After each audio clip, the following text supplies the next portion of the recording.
Hey, what's up guys? Ito, bumili kami ng lychee sa grocery. Alam mo, maganda dito sa Canada, yung mga prutas, yung hindi mo na bibili sa Pilipinas, nabibili mo dito. Kasi mura lang. $1.99 lang to eh. Isang balot. Ito, bayabas. $1.99. Sa Pilipinas, sa Pilipinas, pag bibili ka, isipin mo na lang, sa halip na bibili mo ng prutas, bibili mo na lang ng bigas. Kasi mahal ito sa Pilipinas eh. Yun lang yung difference guys ng Pilipinas saka yung sa Canada. Yan, yung bayabas, mahal din sa atin to. Libre sa kapitbahay ah. Pero kung may mga tanim ka, yan, pwede kang magtanim.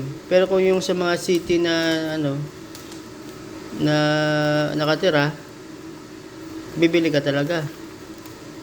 Dito, marami kang prutas na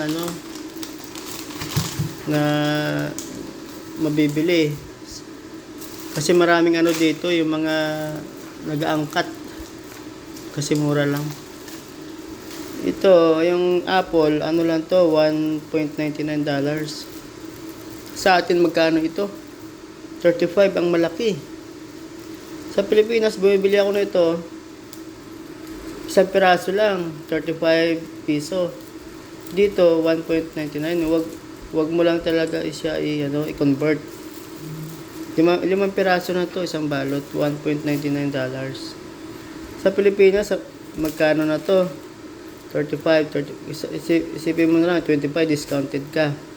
125. So sa 125 na yon, siyempre, pag minimum wages ka lang, sa halip na bibili mo prutas, bibili mo na lang ng bigas o kaya ulam. Ganun ang mindset sa Pilipinas eh. Diba?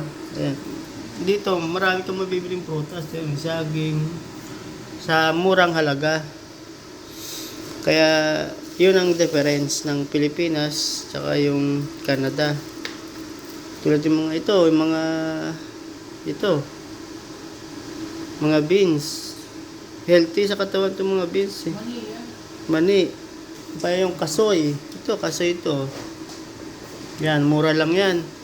Kano $2? 3. $2. Oh. Ito, yung kasoy na to, $2 lang o kaya mahigit. $2 mahigit. Samantalang sa Pilipinas, magkano ito? 250. Kasi merchandiser ako, alam ko mga presyo nito eh. Ang kasoy na to, nasa 250 yan. Mahigit sa Pilipinas. Oh. Oh, sa 250 na yon, may 1 kilong baboy. Sa halip na bibili ka nito, bili mo na lang ng baboy, pang ulam, tsaka ito. Kaya yun ang difference. Marami ka ditong mabibili na hindi mo kayang bilhin sa Pilipinas. Kaya mong bilhin pero at risk. Kumbaga, mag-ano ka ng risk mo na bibili ka niya pero hindi ka bibili ng ulam. Yan. So yun guys, thank you for watching.